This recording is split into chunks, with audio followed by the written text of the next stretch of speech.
हम अगर यज्ञ करते हैं, अनुष्ठान करते हैं कभी भी, जैसे आप एक उदाहरण के जरिए अपने इस समाज के अंदर देखिए कि अपने यहाँ शादी वगैरह या जो भी अगर कोई मान लो नई जगह भी बनाता है तो हमेशा हवन या यज्ञ के अंदर अगर जैसे कोई भी व्यक्ति जीवन के अंदर अगर अच्छे कर्म करता है और उसके साथ साथ हवन और यज्ञ का सहारा लेता है, ईश्वर को याद रखता है, तो डेफिनेटली वो एक बहुत अच्छा जीवन जी रहा है और भविष्य में उसका डेफिनेटली प्रभाव पड़ेगा। तो लोग यज्ञ के महत्व के विषय में चिंतन करने लगे थे कि भाई यज्ञ इतना ज्यादा जरूरी क्यों है।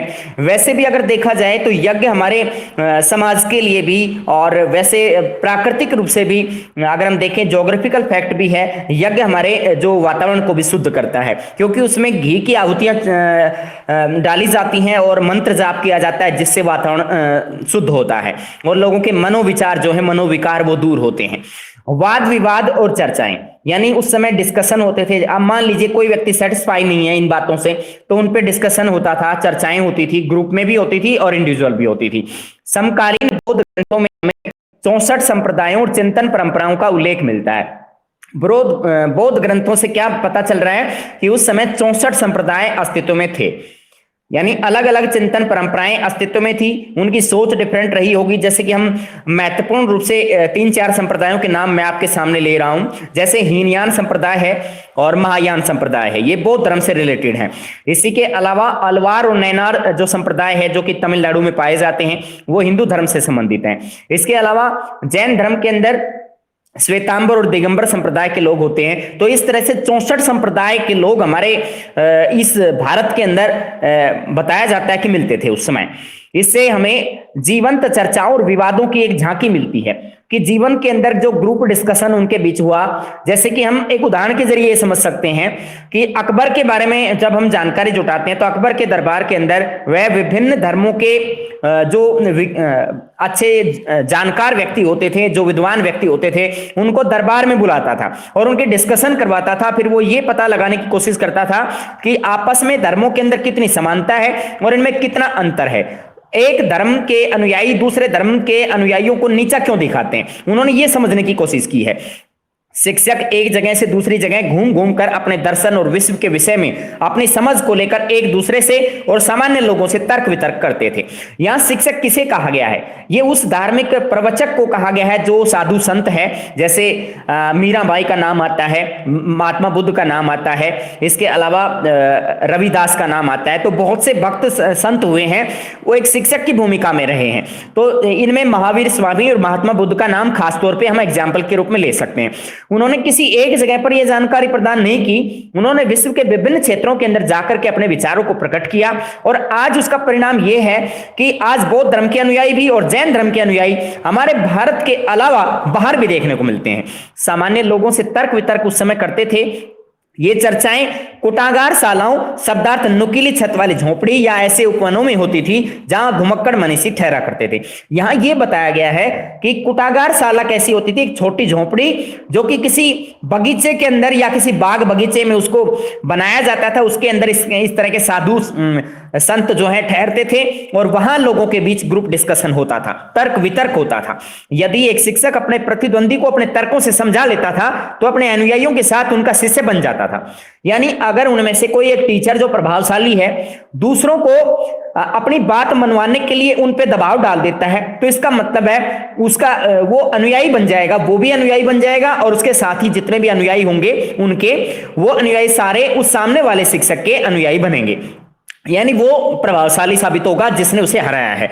इसलिए किसी भी संप्रदाय के लिए समर्थन समय के साथ बढ़ता घटता रहता था। कभी कभी किसी संप्रदाय का ज्यादा प्रभाव भारत में देखने को मिला और कभी किसी संप्रदाय का, यानी कभी बौद्ध धर्म का प्रभाव बढ़ा तो कभी जैन धर्म का प्रभाव बढ़ा। इनमें से कई शिक्षक जिनमें महावीर और बुद्ध शामिल है वेदों के प्रभुत्व पर प्रश्न उठाते थे। इन्होंने कहा कि वेद क्या है, वेद हमारे जीवन में क्या प्रभाव रखते हैं। इसमें हमें यह समझना है कि वेद बहुत कुछ ज्यादा महत्व नहीं देना चाहिए हमें वेदों को। वेद हमारे जीवन के अंदर एक लिमिटेड जानकारी हमें प्रदान करते हैं और हमारे जीवन को एक लिमिट के अंदर ही प्रभावित करते हैं। आप देखिएगा इसमें, यहां मेरी आवाज सुन पा रहे हैं सभी? नेहा, आवाज आ रही है बेटा या नहीं आ रही है? आ रही है बेटा? ठीक है, तो इसमें आगे ध्यान दो, वेदों के प्रभुत्व पे प्रश्न उठाते थे। कौन प्रश्न उठाता था बेटा? महावीर और बुद्ध, ये दोनों ही शिक्षक ऐसे थे। शिक्षक क्यों कहा गया है? क्योंकि प्रवचक थे, ये साधु संत की भूमिका में भी थे, ये लोगों को गाइडेंस भी प्रदान करते थे और बुराइयों से भी दूर निकालते थे, यानी उनको उनके जीवन का सही मार्गदर्शन दिखाते थे कि जीवन का मुख्य लक्ष्य क्या है, सुख और दुख में क्या फर्क होता है, किस वजह से सुख और दुख जीवन के अंदर आते हैं, इन सब का तोड़ इन्होंने बताया। उन्होंने यह भी माना कि जीवन के दुखों से मुक्ति का प्रयास हर व्यक्ति स्वयं कर सकता था। उन्होंने मानना है कि व्यक्ति इतना लायक होता है कि अपने दुखों से मुक्ति खुद पा सकता है। यह समझ ब्राह्मणवाद से बिल्कुल भिन्न थी। ब्राह्मणवाद में ऐसा नहीं है, उसमें देवताओं के प्रभाव की वजह से, वेदों के जाप की वजह से, मंत्र जाप की वजह से, हवन की वजह से उन्होंने मानना है कि जीवन में सद्बुद्धि भी आती है और समृद्धि भी आती है, इकोनॉमिक कंडीशन अच्छी होती है, लेकिन ये नहीं, इतना ज्यादा प्रभाव उस चीज का नहीं मान रहे हैं। जैसे कि हमने देखा, ब्राह्मणवाद यह मानता था कि किसी व्यक्ति का अस्तित्व उसकी जाति और लिंग से निर्धारित होता था। ब्राह्मणवाद क्या मानता है? ब्राह्मणवाद है क्या? ब्राह्मण शास्त्र जो है, इन्होंने ब्राह्मणों को विशेष दर्जा दिलाया समाज के अंदर। उन्होंने माना कि पूरे भारत के अंदर सभी वर्णों से श्रेष्ठ वर्ण जो है ब्राह्मण है, और उन्होंने उसको हर तरह से श्रेष्ठता दिखाने का प्रयास किया कि व्यक्ति का जो अस्तित्व है ये इस तर्क पे काम करता था। ये हमेशा इस तर्क को लेकर चलते थे कि जाति और लिंग जो है ये व्यक्ति के अस्तित्व को, उसके एग्जिस्टेंस को प्रभावित करते हैं। अगर जाति ऊंची में, उसको क्या बताया गया है कि ब्राह्मणवाद ने दो तर्क बताए कि जाति के आधार पर अगर उच्च वर्ण में या उच्च जाति में जन्म होता है तो उसको सम्मान मिलेगा, निम्न जाति में होता है। उन्होंने कहा है कि अगर महिला के रूप में किसी का जन्म हुआ है, चाहे वो उच्च वर्ग में हुआ है, निम्न वर्ग में हुआ है, उसको प्रॉपर्टी वगैरह नहीं मिलेगी। वो ऐसा मानते थे। तो ब्राह्मण शास्त्र गलत व्याख्या करते हैं, लोगों को गलत गाइड करते हैं। ये इन्होंने इसमें इस तरह के तर्क वितर्कों को, गलत जो तथ्य होते थे उनको, महावीर और बुद्ध जो हैं इस तरह के शिक्षक हैं, उन्होंने उनमें सुधार किया, लोगों को सही गाइडेंस प्रदान की। इसमें आगे देखिएगा, उपनिषद की कुछ पंक्तियां यहां पे नीचे दर्शाई गई हैं। देखिएगा बेटा, पेज नंबर 85 पर ही है।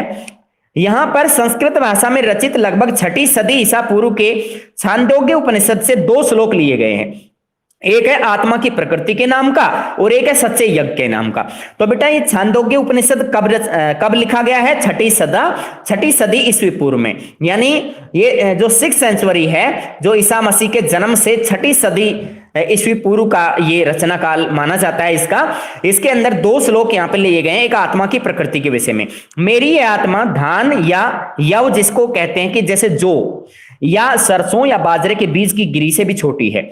उन्होंने इसमें समझाने की कोशिश की है कि मेरी जो आत्मा है वो किसी पकड़ में नहीं आ सकती, ये इतनी छोटी है, इतनी सूक्ष्म है कि इसको हम देख नहीं सकते। मन के अंदर छुपी मेरी यह आत्मा पृथ्वी से भी विशाल, क्षितिज से भी विस्तृत और स्वर्ग से भी बड़ी है, इन सभी लोकों में भी बड़ी है। अब आप अंदाजा लगाइएगा कि आत्मा के बारे में ये क्या जानकारी देने की कोशिश कर रहे हैं। मन के अंदर छुपी हुई होती है आत्मा, क्योंकि मन के अंदर आपने सोचा होगा कभी, जैसे मन के अंदर इच्छाएं आती हैं कि भाई मैं ये करना चाहता हूं, और अगर वो उसके अकॉर्डिंग आपकी कोई इच्छा पूरी नहीं होती है तो दुख होता है। तो ये हमारा मन है, वो हमारी एक तरह से आत्मा को संतोष प्रदान करता है। तो इन्होंने आत्मा को यहाँ पे विशाल स्वरूप माना है, उसको इतना छोटा स्वरूप भी माना है और उसको विशाल स्वरूप भी माना है, दोनों तरीके से उसकी व्याख्या की है। इन्होंने कहा क्षितिज से भी विस्तृत है, जैसे कि सूर्य, जैसे सूर्योदय के समय या फिर सूर्यास्त के समय हम देखते हैं क्षितिज में आकाश और जो पृथ्वी है दोनों मिलते हुए दिखाई देते हैं। तो इन्होंने कहा कि इससे भी ज्यादा विस्तृत है हमारी आत्मा, स्वर्ग से भी बड़ी। तो इन्होंने कहा कि अगर इससे भी ज्यादा अगर लोग हैं इस दुनिया के अंदर तो उन सब से भी ये बड़ी है। अब इसके बारे में, आत्मा की प्रकृति के बारे में तो समझ में आ गया होगा, कर नहीं सकते। जैसे जो धान, सरसों, बाजरे का जो बीज होता है उससे उसकी जो गिरी होती है उससे भी छोटा बताया है, और इसी आत्मा को इन्होंने विशाल, क्षितिज से भी बड़ा और स्वर्ग से बड़ा और तीनों लोकों से भी बड़ा माना है। अब आगे देखिएगा, सच्चा यज्ञ, यह पवन जो बह रहा है निश्चय ही एक यज्ञ है। पवन किसे कहा गया है? हवा, यानी जो आज कंटिन्यू जैसे समीर जो हवा चलती रहती है, तो हमेशा जीवन के अंदर कभी दुख और कभी सुख ये चलते रहते हैं। जीवन का ये मतलब बहुत ही आवश्यक भाग होते हैं। तो निश्चय ही एक यज्ञ है। इनका कहना है कि जो पवन बह रही है वो एक तरह से यज्ञ होती है, यज्ञ का काम करती है, वो बुराइयों को दूर करती है, बहते बहते ये सबको पवित्र करता है, इसलिए वास्तव में यज्ञ है। उन्होंने कहा कि जब हवा चलती है तो यह गंदगी को साफ करती है, लोगों के विचारों को साफ करती है, उनको नेक बनाती है। और इसके अंदर इन्होंने ये इसे यज्ञ की संज्ञा दी है। यज्ञ की संज्ञा क्यों दी है? क्योंकि यज्ञ हमारे वातावरण को साफ करता है और हमारे मन के विचारों को साफ करता है। उसी तरह से पवन जो है, हमारी जो हवा है, वो भी इसी तरीके का काम करती है। अब इसके बाद आगे चलिए बेटा।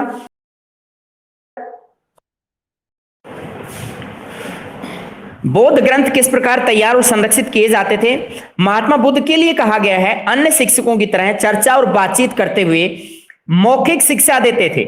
महिलाएं और पुरुष, शायद बच्चे भी इन प्रवचनों को सुनते थे, इन पर चर्चा करते थे। यहां यह बताया गया है कि महात्मा बुद्ध जो है अन्य जितने भी टीचर्स थे उनके समान ही ये मौखिक शिक्षा, ओरली लोगों को शिक्षा प्रदान करते थे। महिलाएं और पुरुष और बच्चों को भी प्रवचन प्रदान करते थे। प्रवचन होते हैं शुद्ध वचन, नैतिक वचन, जो समाज के अंदर किसी के उद्धार के लिए जरूरी होते हैं, वो बताए जाते हैं। इन पर चर्चा करते थे। बुद्ध के किसी भी संभाषण को उनके जीवन काल में लिखा नहीं गया। जब तक जिंदा रहे महात्मा बुद्ध के जीवन काल में उनके द्वारा दिए गए किसी भी मौखिक विवरण को लिखा नहीं गया। उनकी मृत्यु के बाद पांचवीं से चौथी सदी ईस्वी के दौरान उनके शिष्यों ने जयेष्ठ या ज्यादा वरिष्ठ श्रमणों की एक सभा वेसली, बिहार स्थित वैशाली का पाली भाषा में बुलाई। उनकी मृत्यु के बाद जो वरिष्ठ गुरु हुआ करते थे, महात्मा बुद्ध के जो अनुयायी हुआ करते थे, उन सभी लोगों ने मिल करके बिहार के अंदर एक जगह थी जिसका नाम था वेसली। इसको वैशाली बोला जाता है। यस बेटा बोलो, यस बोलो उषा, उषा बोलो बेटा। न्यू क्वेश्चन, अच्छा ओके, अभी बता रहे हैं बेटा। नए प्रश्नों के अंदर बेटा देखिए इसका मतलब समझिए, इसमें नए प्रश्न किसके लिए हैं? इसके अंदर उस समय ने एक से बढ़कर एक छठी सदी ईस्वी पूर्व के दौरान उपनिषदों की चर्चा यहाँ पे की गई है, जिसमें ये बताया गया है कि लोगों का जीवन जो है मृत्यु के बाद भी क्या उसकी संभावना थी, पुनर्जन्म क्या था, पुनर्जन्म का क्या प्रभाव उसके कर्मों पे से तय होता है। तो जितने भी विद्वान लोग हुए हैं उन्होंने सच्चाई को समझाने का प्रयास किया, उसको अभिव्यक्त किया, लोगों के सामने लेके आए। और ये वैदिक परंपरा के अलावा जो भी दार्शनिक होते थे, जो फिलोसफर होते थे, उनका कहना था कि सच एक नहीं है, जो ट्रू है वो एक नहीं है, कोई भी ट्रूथ है वो एक से अधिक है, तो एक से अधिक सच्चाई नहीं हो सकती है, इसलिए ये जानकारी सही नहीं थी। इसके अंदर बस इतना सा बता रखा है बेटा। और उससे आगे ग्रुप डिस्कशन के विषय में बताया गया है कि सभी जो विद्वान शिक्षक होते थे वो कभी जैसे किसी बाग बगीचे के अंदर झोपड़ी वगैरह के अंदर बैठ करके चर्चा करते थे और सामने वाले से तर्क लड़ाते थे, और अगर वो प्रभावशाली विचार रखते हैं तो सामने वाले को दबा लेते थे, और इस तरह से सामने वाला जो है उसका अनुयायी बन जाता था। तो इनमें दो शिक्षकों के नाम यहाँ पे बार बार आ रहा है, जैसे महावीर और महात्मा बुद्ध, इन दोनों का, इनका नाम आपको भूलना नहीं है इसके अंदर। और ब्राह्मणवाद की आलोचना की गई है कि ब्राह्मणवाद जो कहता है कि जीवन के अंदर जाति और जो लिंग है ये व्यक्ति का अस्तित्व तय करते हैं, जबकि ऊंची उनका कहना है ब्राह्मणवाद के अकॉर्डिंग कि जाति के आधार पर जैसे किसी व्यक्ति का उच्च जाति में जन्म होता है तो उसको सम्मान मिलता है, निम्न जाति में होता है तो सम्मान नहीं मिलता। ये ब्राह्मणों के अकॉर्डिंग है, ब्राह्मण इसको ठीक मानते थे। और उन्होंने लिंग के आधार पर भी यह मानना है कि अगर लिंग के आधार पर वर्ग में महिलाओं का जन्म होता है तो उनको प्रॉपर्टी से वंचित किया गया है। तो ये चीज इसमें समझाने की कोशिश की गई है। उससे आगे ये आत्मा की प्रकृति क्या होती है कि आत्मा जो है बहुत छोटी वस्तु है, इसको हम देख भी नहीं सकते, इतनी छोटी है। आत्मा धान या बाजरा, सरसों, जो इनसे भी छोटी है। और इन्होंने भूमिका बोलो, भूमिका बोलो बेटा।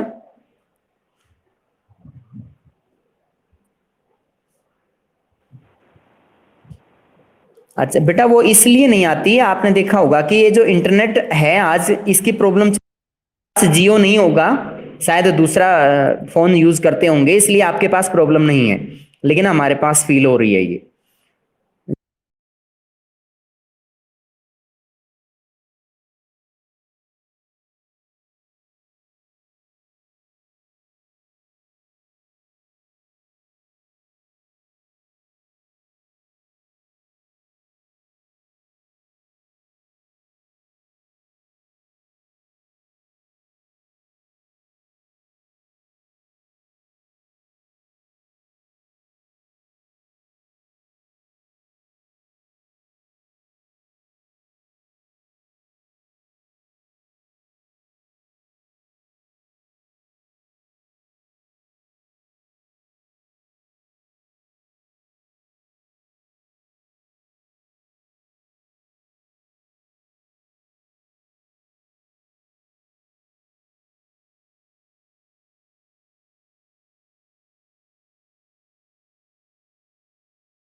जिसका इंटरनेट कनेक्शन बहुत वीक जा रहा है।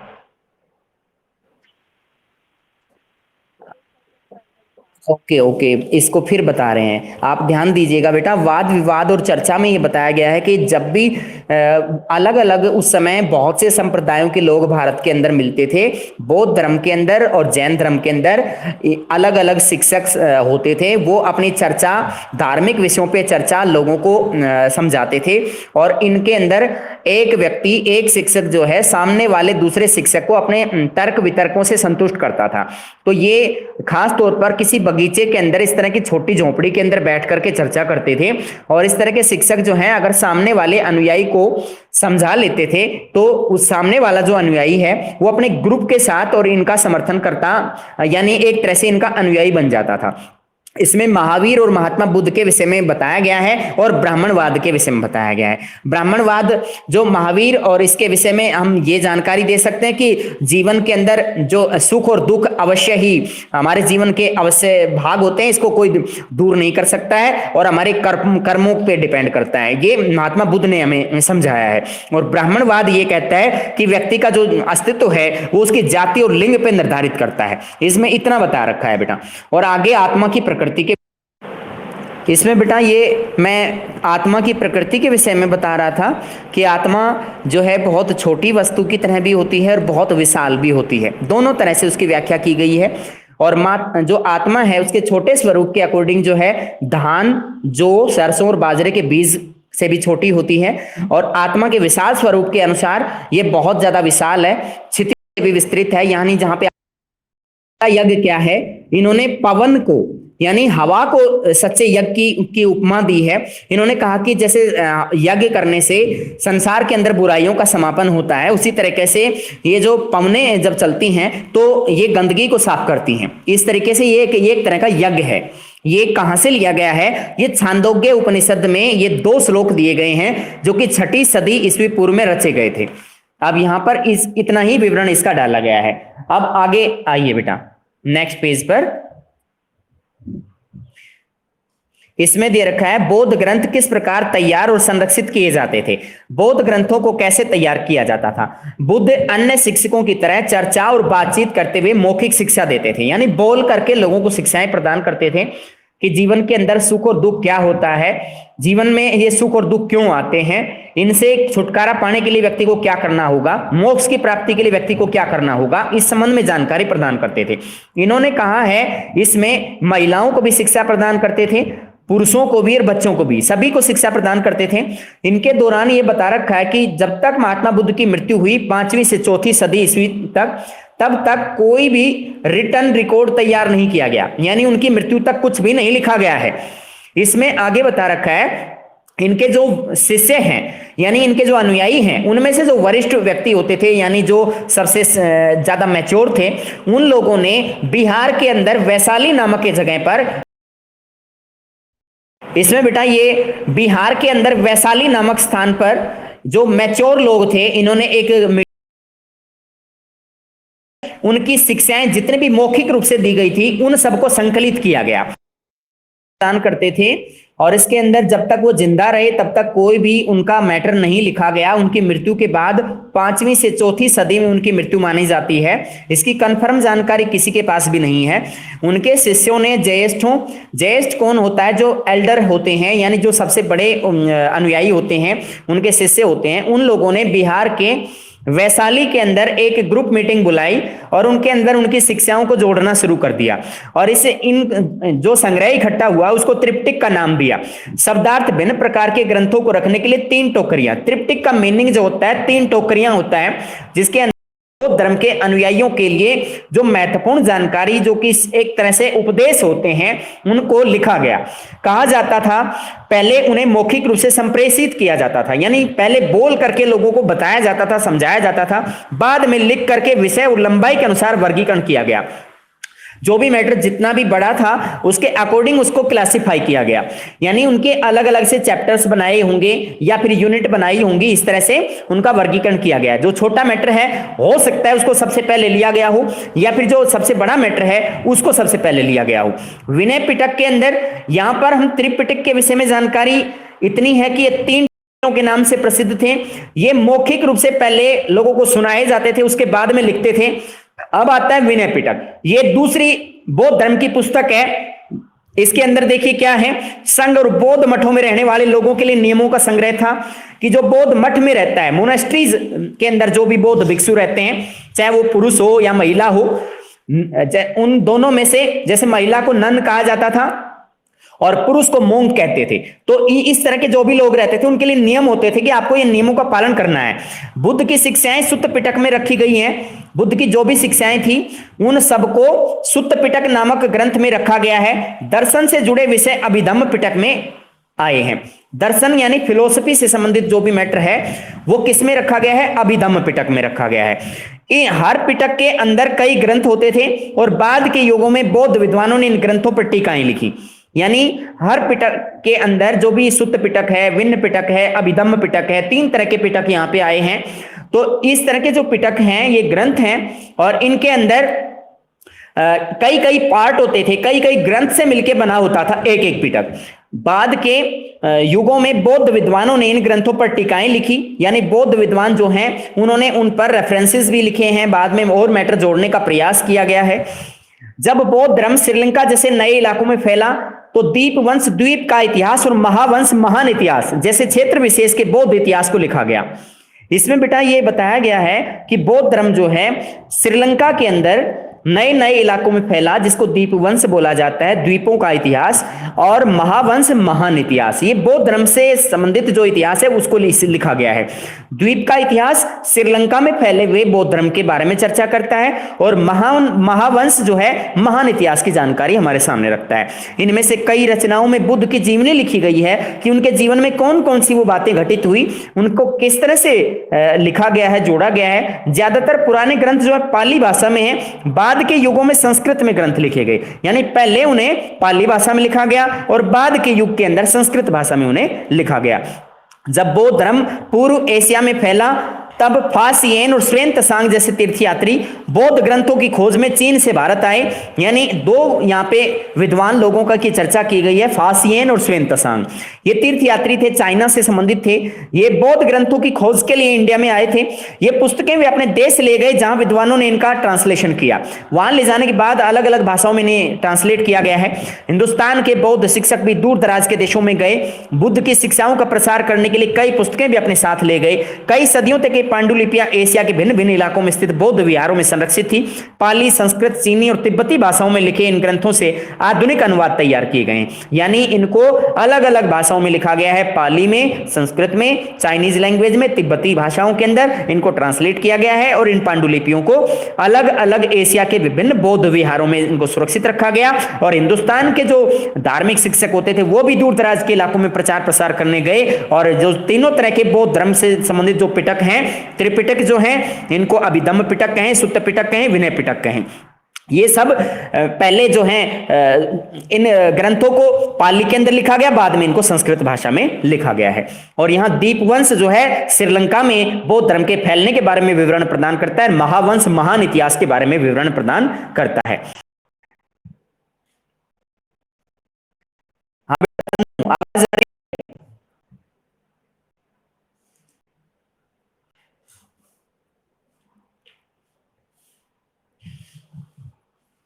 तन्नू बेटा आवाज आ रही है?